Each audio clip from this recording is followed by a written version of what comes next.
Muy buenas noches, hermanos, bendiciones a todos. Espero que todos hayan pasado felices fiestas este 24 y 25 de diciembre. Muchas felicidades a todos. Espero que sea un cierre de año muy bendecido y sobre todo que sea un año nuevo de mucha bendición y de mucho gozo para sus vidas. Y precisamente esta noche yo quiero hablarles, quiero enseñarles un poco acerca de la bendición de Dios. Algo que he podido disfrutar todo este año, todo este 2023, es acerca de la bendición de Dios. Hace unos años empecé con la oportunidad de explicarles a los hermanos, de enseñarles, de instruirles a ofrendar, a dar, a diezmar y los beneficios que hay cuando nosotros lo hacemos. Y me di la tarea de enseñarte que hay un propósito en la bendición que nosotros recibimos de parte de Dios. Y yo quería enseñártelo esta noche porque cuando nosotros hablamos acerca de la bendición de Dios, inmediatamente lo asociamos con las ofrendas y los diezmos, que es correcto, pero nos enfrascamos solo a que dando es como recibimos y muchas veces chocamos con esa enseñanza. ¿Por qué? Porque pensamos que, por ejemplo, nosotros como predicadores y pastores debemos enseñarle a la gente que es necesario dar, porque así recibimos bendición, pero va mucho más allá.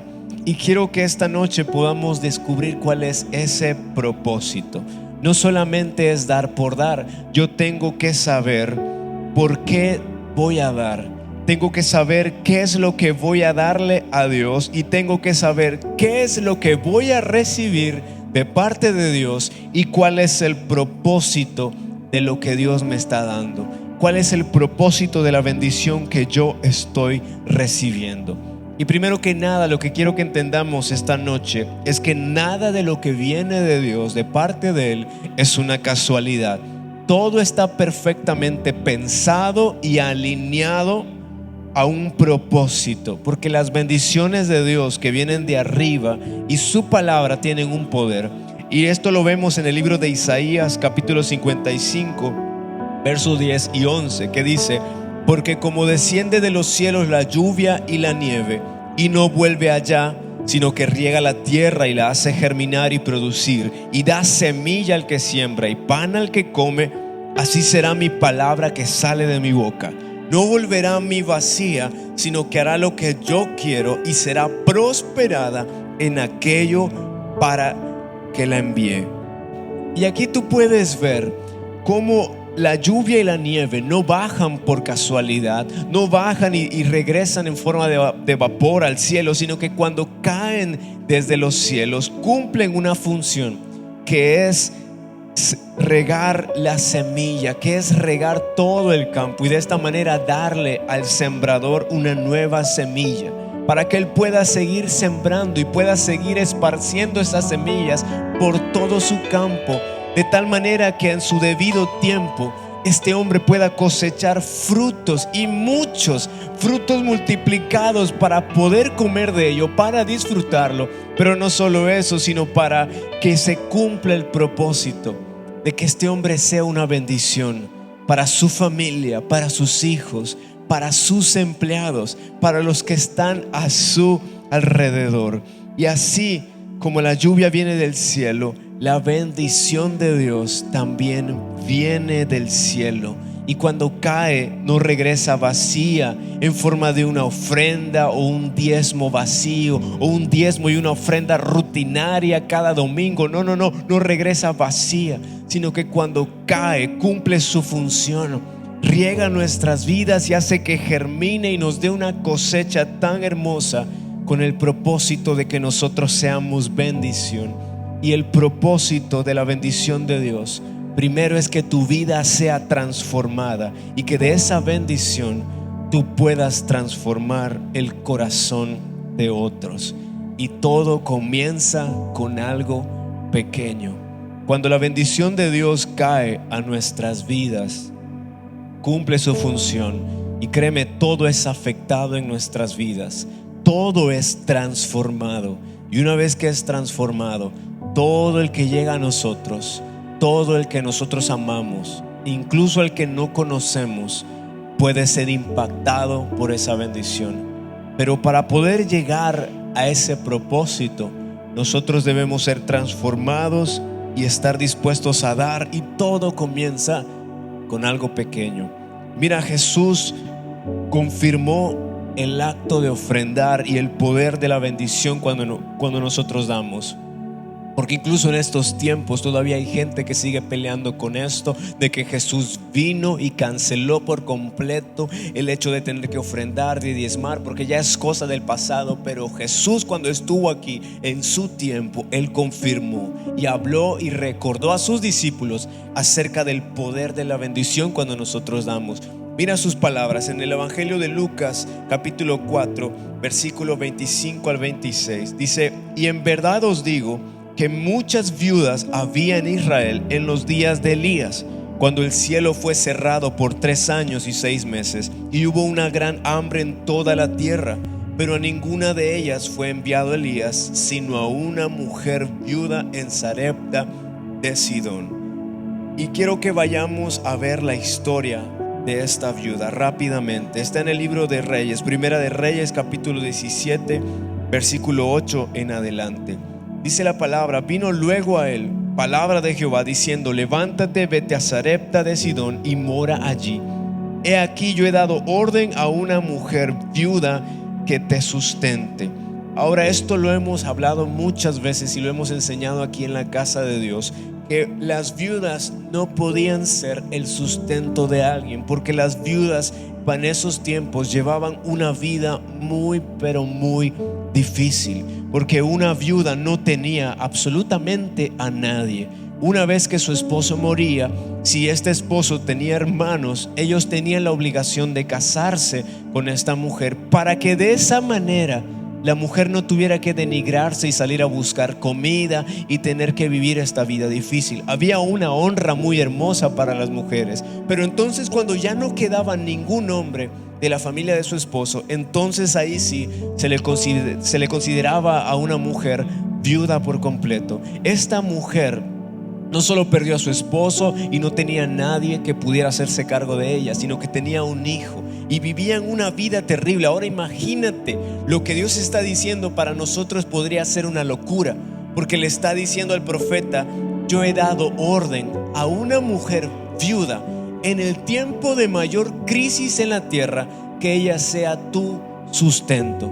Uno pensaría, Dios va a escoger a la persona más rica de esa región, alguien que estuvo ahorrando, que estuvo guardando y estuvo preparándose para un momento así de crisis. Pero Dios fijó su mirada en esta viuda, que ya no le quedaba poco y que incluso ya estaba resignada a la vida y que solamente esperaba morir. Esa mujer se convirtió en el sustento. Pero el profeta Elías conocía a Dios y dijo: tú eres el jefe y yo sé que tú nunca te equivocas, y si ella es mi sustento, así será. Y entonces él se levantó y se fue a Sarepta, y cuando llegó a la puerta de la ciudad, he aquí una mujer viuda que estaba allí recogiendo leña, y él la llamó y le dijo: te ruego que me traigas un poco de agua en un vaso para que yo beba. Y yendo a ella para traérsela, él la volvió a llamar y le dijo: te ruego que me traigas también un bocado de pan en tu mano. Y ella respondió: vive Jehová tu Dios, que no tengo pan cocido, solamente un puñado de harina tengo en la tinaja y un poco de aceite en una vasija. Y ahora recogía 2 leños para entrar y prepararlo para mí y para mi hijo, para que lo comamos y nos dejemos morir. Imagina la vida tan terrible que tenía esta mujer. Pero Elías le dijo: no tengas temor, ve, haz como has dicho, pero hazme a mí primero de ello una pequeña torta cocida debajo de la ceniza y tráemela, y después harás para ti y para tu hijo. Porque Jehová Dios de Israel ha dicho así: la harina de la tinaja no escaseará, ni el aceite de la vasija disminuirá, hasta el día en que Jehová haga llover sobre la faz de la tierra. Entonces ella fue e hizo como le dijo Elías, y comió él y ella y su casa muchos días. Y la harina de la tinaja no escaseó, ni el aceite de la vasija menguó, conforme a la palabra que Jehová había dicho por Elías. Esta mujer conoció la bendición de Dios. al dar algo pequeño para este hombre de Dios. Algo pequeño, pero que era considerado todo lo que ella tenía. Y tuvo que tener fe en que dando ella iba a recibir algo tremendo de Dios. El profeta Elías fue un profeta muy, pero muy importante. Y esta mujer lo recibió, lo acogió. Y en un tiempo de crisis, yo podría decirte que el profeta Elías igual pudo haber sido fuertemente afectado por esto. Pero hubo un propósito en su bendición: bendecir a este profeta, cuidarlo durante todo este tiempo y que él pudiera seguir su ministerio. Y no solamente eso, cuando al pasar los días el hijo de esta mujer cae enfermo, ella en algún momento se molesta y no entiende, no tiene idea de por qué ha pasado esta crisis en su casa. Su hijo ha muerto, pero ahí estaba la bendición de Dios. El propósito no solamente fue cuidar a Elías, sino darle vida a este chico. Ahí tú puedes ver cómo dando es como empezamos a recibir. Dando es cuando otros empiezan a recibir. Esta mujer no tenía nada, pero en el momento en que empezó a dar y dio todo lo que tenía, la bendición de Dios se multiplicó en su casa. Fue el sustento de este profeta. Y cuando su hijo necesitó literalmente de la vida, Dios se la devolvió a ella. Y mira qué impresionante historia en el Antiguo Testamento. Ahora regresamos, porque años después empiezan los tiempos de Jesús. Y dice la Biblia en Marcos capítulo 12 versículo 41 al 44 que estando Jesús sentado delante del arca de la ofrenda, miraba cómo el pueblo echaba dinero en el arca, y muchos ricos echaban mucho.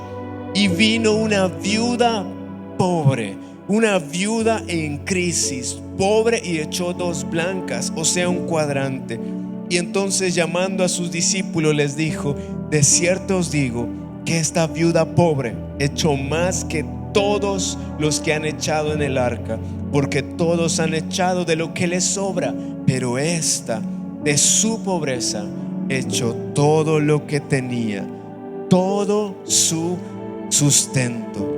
Ahora este era el momento perfecto, ideal, para que Jesús viniera y dijera: antes se daba ofrenda, antes se hacía esto, pero ahora ya no. Yo vine a quitar todo eso. Pero Jesús no lo hizo, no la detuvo. ¿Por qué? Porque Dios ama al dador alegre, no al que da por obligación, por tristeza o por sobra, como ese día los ricos lo hacían. Dios amó a esa mujer. Y Dios en ese momento, a través de los ojos de Jesús, también estaba amando a esa mujer. Porque Jesús no la detuvo, porque Él pudo ver en los ojos de esta mujer a la viuda de Sarepta. Una mujer que en los años de Elías dijo: yo no puedo darte el pan porque es todo lo que tengo, como muchos creyentes hoy en día hacen. Yo no puedo dar, yo no puedo ofrendar, no puedo diezmar porque es todo lo que tengo. Pero ese día Jesús recordó a esta viuda, aquella que dijo: yo no tengo nada para darte, esto es todo lo que tengo. Pero después se convirtió en una gran bendición. Jesús recordó el milagro de provisión y de vida que Dios hizo ese día. Y sabes, años después, en la época de Jesús, seguramente esta historia se esparció por todos lados. Y años después, una viuda pobre en la época de Jesús se levantó una mañana y tomó en su mano todo su sustento. Y seguramente dijo esa mañana: si Dios lo hizo una vez, Dios lo hará otra vez conmigo. Y aunque la Biblia no vuelve a mencionar nada de qué pasó con esta viuda, imagina solamente si Dios lo hizo con ella, y si ese día Jesús la vio y no la detuvo y dejó que ella diera todo su sustento como una ofrenda, ¿a cuántos seguramente en casa de esta viuda Dios bendijo? Cuántos milagros, cuánta transformación, cuánta vida hubo en la casa de aquella mujer viuda que pasó a los ojos de Jesús. Jesús vio que su padre hizo lo mismo con esta viuda, y Jesús dejó que esta mujer se acercara a donde estaban las ofrendas y dejó que ella diera todo. ¿Sabes? La bendición de Dios cumple su propósito final cuando es compartida con otros. Empieza su función cuando nosotros empezamos a dar con algo que para muchos es: ay, eso no es nada, eso es poca cosa, eso me lo encuentro tirado, o sea, ni siquiera es la sombra de lo que yo gano. Pero para algunos es todo lo que tenemos, y con eso es suficiente, porque Dios sabe que eso significa que estás dando todo tu sustento, todo tu trabajo. Todo parece que se está yendo a la basura, pero no, está cayendo en manos de Dios. Su bendición está cumpliendo su función y va a cumplir su propósito, que es transformar tu vida, transformar tu casa, como pasó con esta viuda. Y al final tú vas a poder compartir de esta bendición, de la vida, del milagro de Dios que llega conjunto con esta bendición. Y entonces el propósito de la bendición será total y final. Ahora, otra cosa que debemos saber es que el pueblo siempre debe dar de su propia mano. En Deuteronomio capítulo 12, versículo 2 al 7, aquí está el mandamiento que Dios le hace a su pueblo, de traerle a Él toda la honra que su nombre merece. Dice: destruiréis enteramente todos los lugares donde las naciones que vosotros heredaréis sirvieron a sus dioses, sobre los montes altos y sobre los collados y debajo de todo árbol frondoso. Derribaréis sus altares y quebraréis sus estatuas y sus imágenes de acera consumiréis con fuego, y destruiréis las esculturas de sus dioses y reharéis su nombre de aquel lugar. Pero no haréis así a Jehová vuestro Dios, sino que el lugar que Jehová vuestro Dios escogiere de entre todas vuestras tribus para poner allí su nombre para su habitación, ese buscaréis, y allí iréis, y allí llevaréis vuestros holocaustos, vuestros sacrificios, vuestros diezmos y la ofrenda elevada de vuestras manos, vuestros votos, vuestras ofrendas voluntarias y las primicias de vuestras vacas y de vuestras ovejas, y comeréis allí delante de Jehová vuestro Dios, y os alegraréis vosotros y vuestras familias en toda obra de vuestras manos, en la cual Jehová tu Dios te hubiere bendecido. Mira qué bello es que Dios está invitando a su pueblo a deshacerse y destruir todo lo que representaba para ellos sacrificio a dioses y la misma imagen de ellos, y les pide que en el lugar que Dios escoja para que sea su habitación, ellos se acerquen allí y ahí lleven todo lo mejor, toda ofrenda, todo diezmo, todo va a estar ahí. ¿Por qué? Porque es el pueblo de Dios. Mira la diferencia que Dios hace. Su pueblo y las demás naciones. Toda ciudad que ustedes hereden y que tenga algo de esas naciones, todo lo van a destruir, porque esta va a ser la diferencia entre mi pueblo y las demás naciones. Ahora, hay gente que dice: no, es que ya no es para nosotros. Pero ya viste que Jesús sí lo aprobó con la viuda. Pero aún así hay gente que dice: no, esto ya no es para nosotros. Ahora, decir que esto ya no es para nosotros es decir que nosotros no somos el pueblo de Dios. Porque las naciones que no conocen a Dios fácilmente pueden decir: yo no voy a llegar a la iglesia porque ahí me van a robar mi dinero, yo no quiero ir a la iglesia porque ahí me van a saquear todo. Eso lo hace una nación, un pueblo, un ciudadano que no pertenece al corazón de Dios, que no es hijo de Dios.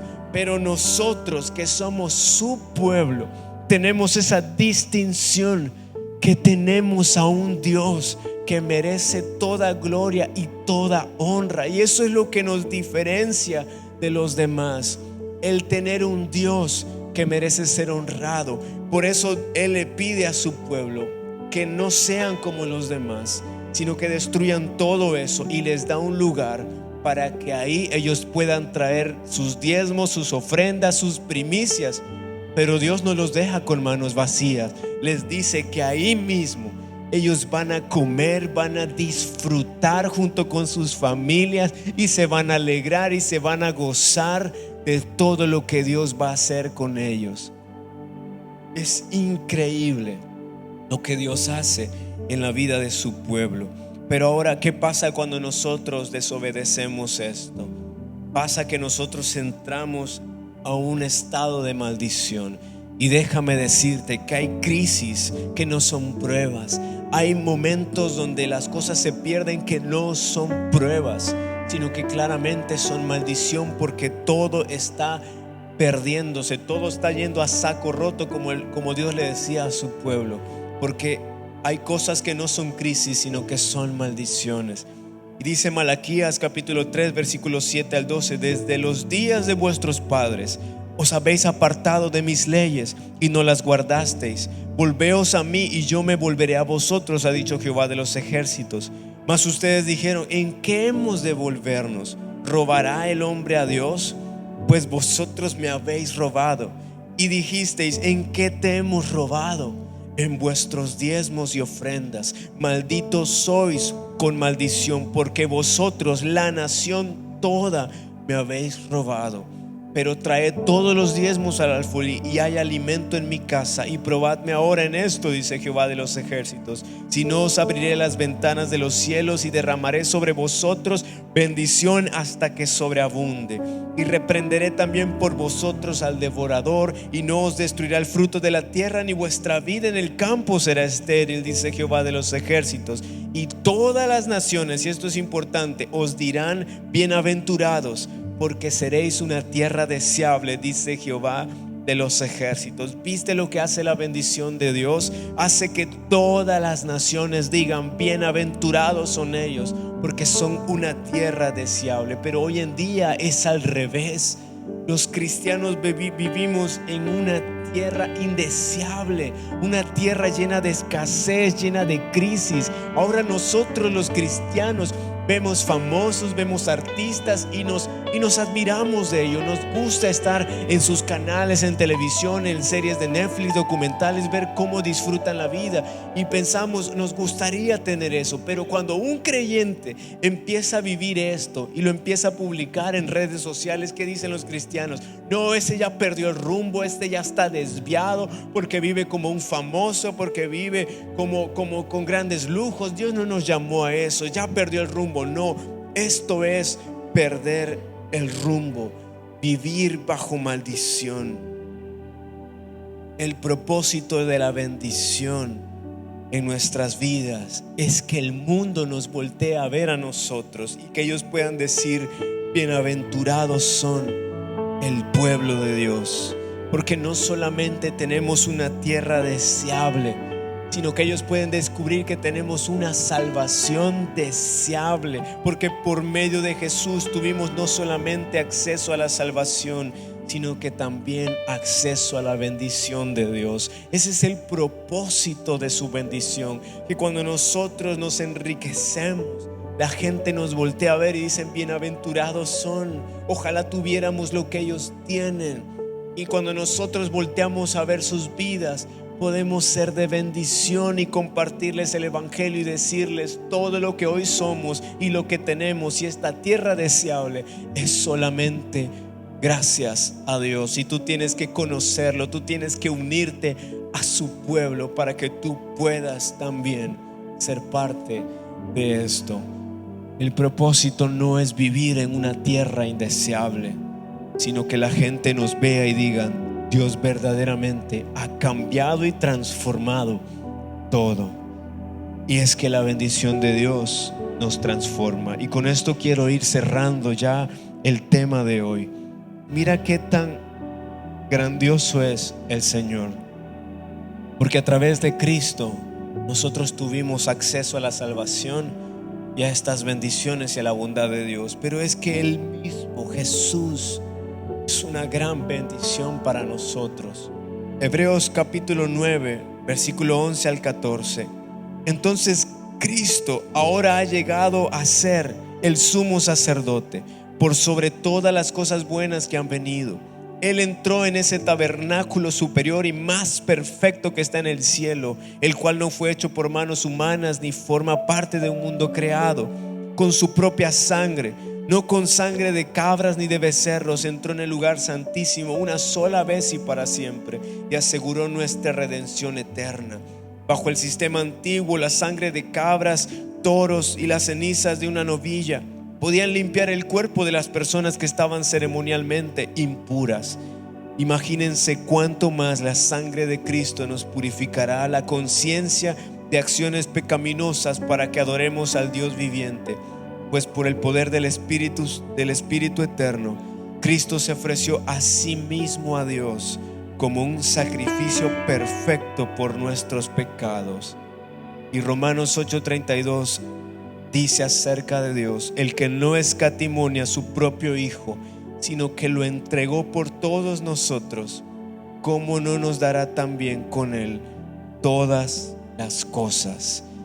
El Padre, Dios, fue el primero que nos vio y nos dio absolutamente todo.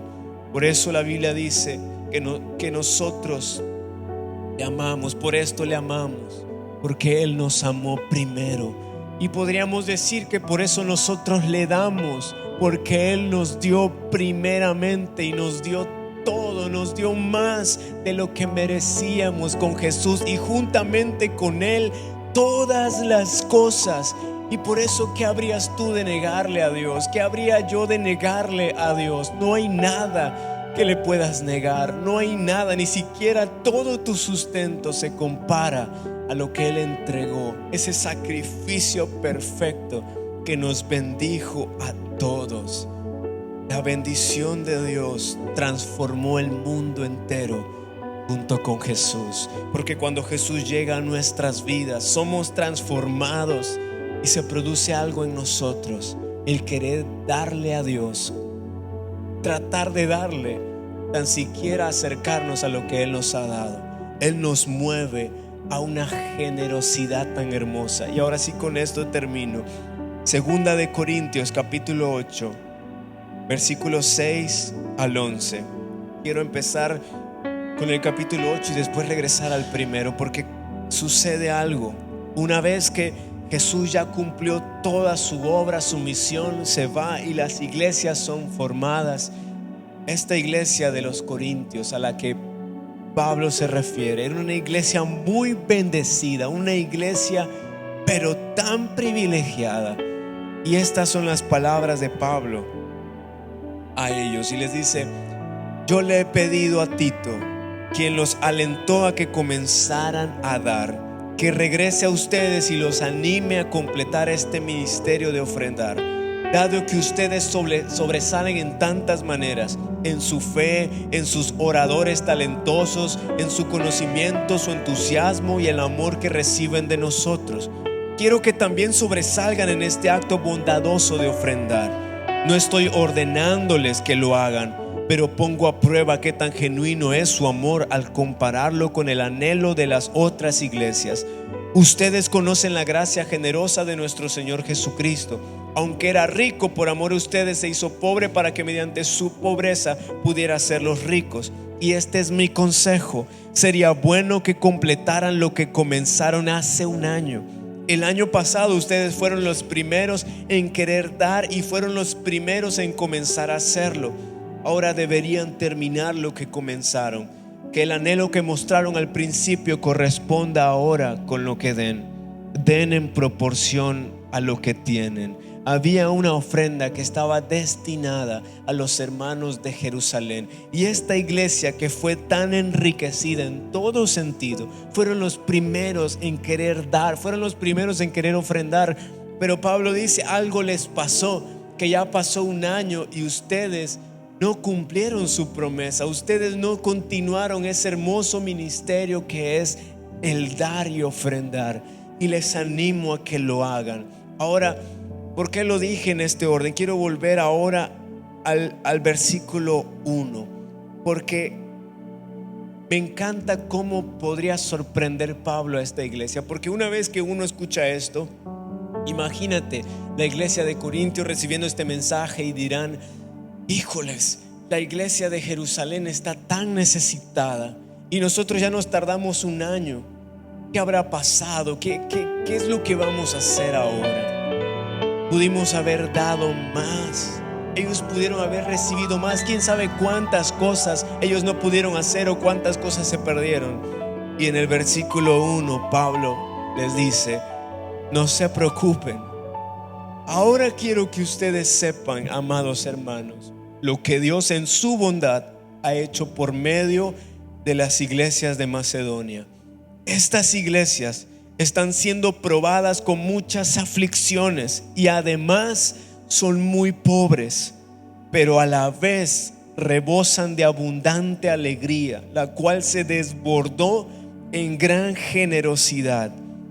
Y yo puedo dar fe de que dieron no solamente lo que podían, sino que aún mucho más, y lo hicieron por voluntad propia. Nos suplicaron una y otra vez tener el privilegio de participar en la ofrenda para los creyentes de Jerusalén. Incluso hicieron más de lo que esperábamos, porque su primer paso fue entregarse ellos mismos al Señor y a nosotros, tal como Dios quería. Imagínate la iglesia de Jerusalén recibiendo la ofrenda, recibiendo una gran cantidad de cosas y pensando: esto seguramente vino de la iglesia de los Corintios, esa iglesia llena de tantas cosas padrísimas, esta iglesia que seguramente nos ha bendecido. Y alguien habrá dicho: no fueron ellos. Y entonces, ¿quién fue? ¿Se unió alguien con riqueza en la región, alguien poderoso? No. ¿Y quiénes fueron? Y alguien dijo: fueron los de la iglesia de Macedonia. ¿Se acuerdan de ellos? Aquellos que vinieron con sus ropas viejas, destrozadas, apestosos porque a lo mejor no se bañaban, delgados porque casi no comían, porque eran tan pobres y siguen siendo pobres y están pasando crisis. Pues ellos son los que han reunido todo esto. ¿Y cómo sucedió? ¿Cómo es posible? Porque desde el día que ellos se entregaron al Señor, una alegría se desbordó en ellos, que se les olvidó que eran pobres, y la bendición empezó a llegar y a desbordar tanto en su vida, que lo único que querían era bendecir al pueblo de Dios. Fueron ellos quienes fueron transformados por la bendición de Dios, primeramente por Jesús y después por estas bendiciones materiales que desbordaron en la vida de ellos y sorprendieron a toda la región. No fueron las iglesias ricas de aquel tiempo, fueron estos hombres que conocieron a Jesús y dijeron: nosotros les rogamos que nos den la oportunidad de dar a como nosotros hemos recibido. Y la bendición de Dios se cumplió, porque su propósito final es que esa bendición sea compartida. Porque al final lo que compartimos no solamente son bienes materiales, lo que compartimos es a Jesús. Porque sin Jesús sería imposible poder ser bendecido de tal forma que corazones de creyentes y corazones nuevos sean impactados. Qué bello es escuchar estos testimonios de una mujer viuda en Sarepta que no tenía nada, que estaba lista para morir y se convirtió en el sustento en el peor tiempo de crisis. Qué bello es escuchar ese gran testimonio, que de los que menos tú esperabas, de los que menos tenían, ellos se transformaron en una gran bendición. Y seguramente su fama se corrió. Muchos creyeron en Dios. Así como la viuda dijo: ahora conozco que Jehová verdaderamente es Dios y es grande. Muchos también dijeron que Dios es grande. por lo que hizo en la vida de los macedonios. Ese es el propósito de la bendición de Dios. Y si tú has conocido a Jesús y has entendido que el Padre te ha dado mucho más y que juntamente con Jesús, como dice su palabra, Dios nos ha dado todas las cosas, entonces mi anhelo es que el propósito de la bendición llegue a su final y sea que tú te alegres en esa bendición, que tú comas con los tuyos, pero que también pueda ser una bendición para tu familia, para tus hijos, para tus hermanos, para tus sobrinos, para tus primos, para tus amigos, para quien lo necesite, para a quien Dios te dirija, te mueva o te lleve.